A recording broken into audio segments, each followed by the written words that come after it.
बहुत साल पहले की बात है। एक आलसी लेकिन बहुत ही भोला भाला युवक था रामानंद। दिन भर कोई काम नहीं करता, बस खाता रहता और सोता रहता। घर वालों ने बहुत कोशिश की कि उसकी आदत बदल जाए, लेकिन उसकी हालत में कोई सुधर नहीं आता। एक दिन थक हार कर उसके घर वालों ने उससे कहा, चलो जाओ, निकलो घर से, कोई काम धाम करते नहीं हो, बस पड़े रहते हो। उसने घर वालों को समझाने की कोशिश की, लेकिन घर वालों ने उसकी एक न सुनी। वह घर से निकलकर यूं ही भटकते हुए एक आश्रम पहुंचा। वहां उसने देखा कि वहां एक गुरुजी हैं और उनके कई सारे शिष्य हैं। उनके शिष्य कोई काम नहीं करते, बस मंदिर की पूजा करते हैं और गायों को चराते हैं। उसने मन में सोचा, यह बढ़िया है, कोई काम धाम नहीं, बस पूजा ही तो करना है और गायों को जंगल ले जाकर चराना ही तो है। उसने गुरुजी के पास जाकर पूछा, क्या मैं यहाँ रह सकता हूँ? मैं अन्य शिष्यों की तरह यहाँ रहकर आपकी सेवा किया करूँगा। गुरुजी बोले, हाँ हाँ, क्यों नहीं, लेकिन मैं और कोई काम नहीं कर सकता हूँ, बस गायों को चारा दिया करूँगा। गुरुजी बोले, कोई काम नहीं करना है, बस पूजा करनी होगी और गायों को चराना होगा। रामानंद ने कहा, ठीक है, वह तो मैं कर लूँगा। अब रामानंद आश्रम में रहने लगा। ना कोई काम ना कोई धाम, बस सारा दिन खाते रहता और प्रभु भक्ति में भजन गाते रहता। कभी कभी गायों को चराने जंगल ले जाता था। महीना भर हो गया, फिर एक दिन एकादशी थी। उसने रसोई में जाकर देखा, खाने की कोई तैयारी नहीं। उसने गुरुजी से पूछा, आज खाना नहीं बनेगा क्या? गुरुजी ने कहा, नहीं, आज तो एकादशी है, तुम्हारा भी उपवास है। उसने कहा, नहीं, अगर हमने उपवास कर लिया तो कल का दिन ही नहीं देख पाएंगे। हम नहीं कर सकते उपवास, हमें तो भूख लगती है, आपने पहले क्यों नहीं बताया?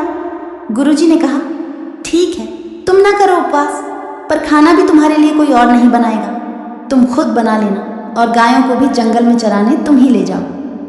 अब मरता क्या ना करता। वह भंडार में सामग्री लेने गया। गुरुजी फिर आए और कहा, देखो, अगर तुम खाना बना लो तो राम जी को भोग जरूर लगा लेना और नदी के उस पार जाकर बना लो रसोई। उसने बोला, ठीक है। फिर वह लकड़ी, आटा, तेल, घी, सब्जी लेकर नदी के पार गया। जैसा तैसा खाना भी बनाया। खाने लगा तो उसे याद आया, गुरुजी ने कहा था कि राम जी को भोग लगाना है। वह भजन गाने लगा। फिर देखा कि कोई ना आया तो बेचैन होकर बोला, यहाँ तो भूख लग रही है और राम जी आ ही नहीं रहे। वह भोला जानता नहीं था कि प्रभु साक्षात तो आएंगे नहीं, पर गुरुजी की बात मानना जरूरी है। फिर उसने कहा, देखो प्रभु राम जी, मैं समझ गया कि आप क्यों नहीं आ रहे हैं। मैंने रूखा सूखा बनाया है और आपको तो 56 भोग खाने वाले हो, इसलिए नहीं आ रहे हैं क्या? तो सुनो प्रभु, आज वहाँ भी कुछ नहीं बना है, सबकी एकादशी है, खाना हो तो यह भोग ही खा लो।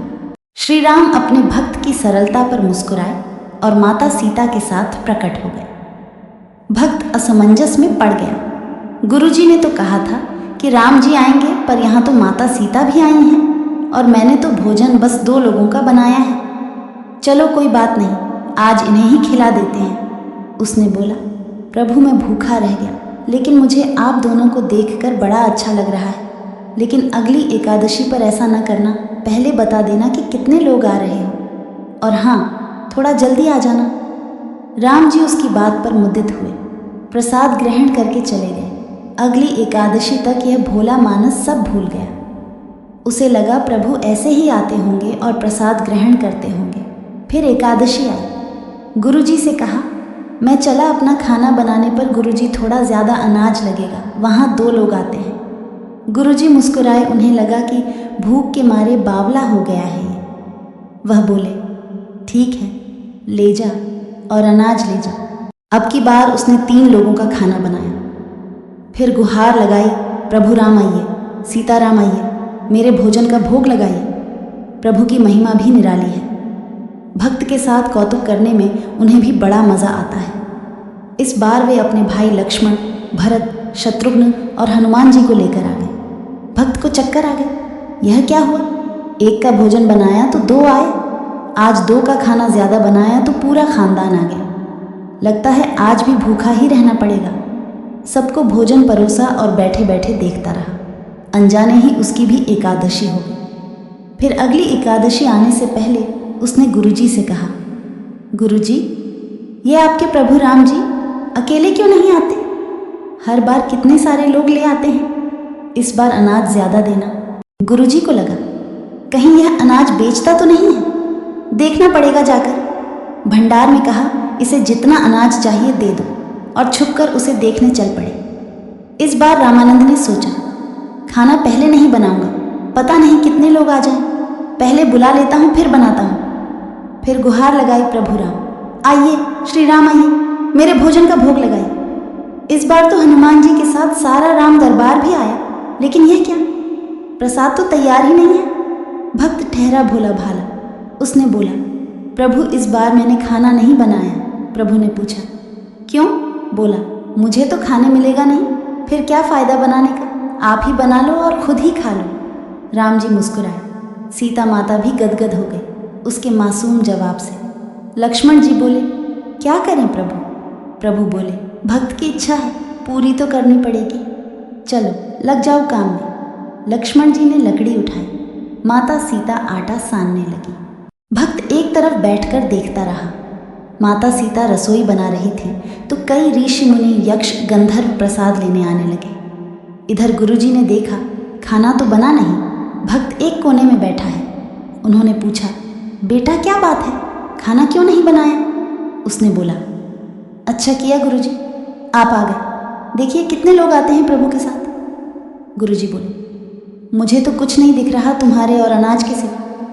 भक्त ने माथा पकड़ लिया, एक तो इतनी मेहनत करवाते हैं प्रभु, भूखा भी रखते हैं और ऊपर से गुरुजी को दिख भी नहीं रहे, ये और बड़ी मुसीबत है। प्रभु से कहा, आप गुरुजी को क्यों नहीं दिख रहे हैं?